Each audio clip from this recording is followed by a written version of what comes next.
The Different Drum by M. Scott Peck, a spiritual journey towards self-acceptance, true belonging, and a new hope for the world. And I'm arguing it's a new hope for fifth dimensional awareness, how to cultivate it, how to recognize it. A society is an expression of the collective consciousness of its members. Clearly, our society today, our collective consciousness, is very different from what it was 100 years ago, 200 years ago, and is very different from what it will be 100 years from now, 200 years from now. We are all evolving, each in our own way, but we're also evolving together as a society, as a collective consciousness. M. Scott Peck talks about the 4 stages of personal ego development, and he says they correspond to the 4 stages of community or team development. We'll look at both. The stages of personal and ego development are, according to M. Scott Peck, somewhat fluid. Ideally, each of us will move through the various stages as we mature in our understanding of life and our relationship to others. If we do evolve through the stages, most of us will still move back and forth from time to time into and out of the previous stages of development. However, as our personality develops throughout adulthood, one stage will ultimately become more dominant than the others. The stages we'll look at, he calls chaotic, antisocial as the first stage, generally relates to what the youngest of us behave, how the youngest of us behave. Then most of us will move through the formal institutional stage. Some of us will move into the skeptical individual stage, and a few of us will move into what he calls the mystical and communal stage. Stage 1, chaotic, antisocial. People behaving at this stage of development are pretending to be something they are not. They lack authenticity. They wear masks of kindness, of caring, of support, but only to get something from others, to get what they want. They take pride in taking what they want. They are con artists in criminal or non-criminal terms. They are selfish, looking out for themselves. Stage 2, he calls formal institutional. People behaving at this stage of development approach life from an I am right, you're wrong way of thinking. They know it all and will accept only those people into their lives who agree with them. They embrace dogma and have a need to convert others into their way of thinking.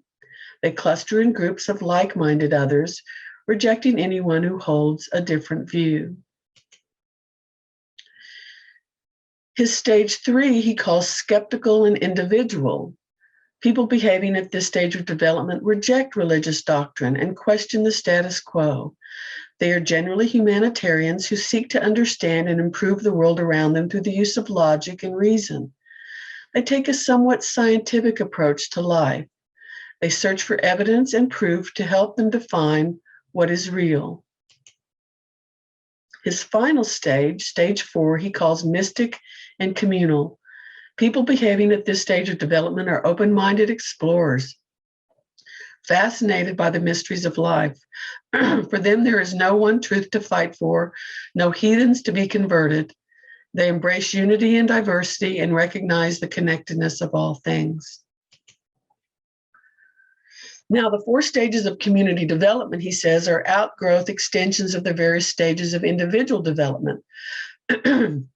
When communities come together, large or small, in an attempt to work together and to be a community, they generally, if not always, start out as pseudo-communities, where members attempt to be a true community instantaneously by being extremely pleasant with one another and avoiding all disagreement.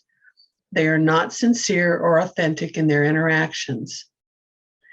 If they survive this stage and move into the next, he calls that the chaos stage. Here, members engage in well-intentioned but misguided attempts to heal and convert or change one another.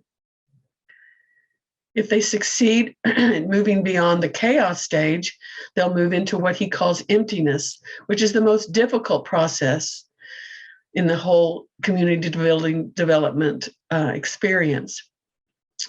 It's the difficult process of emptying oneself of communication barriers associated with preconceptions, assumptions, prejudices, and the need to convert or fix other members. Here, people have to understand themselves and to recognize that they are putting up barriers to creating a true community through their preconceptions, assumptions, prejudices, and needs to convert, transform others into their image. If they make it through this most difficult stage, they will reach what Peck calls a true community. The group has become open and empty. In this process of true community, a gentle peace, he said, descends. He calls it a sort of mystical sense of unity that envelops its members.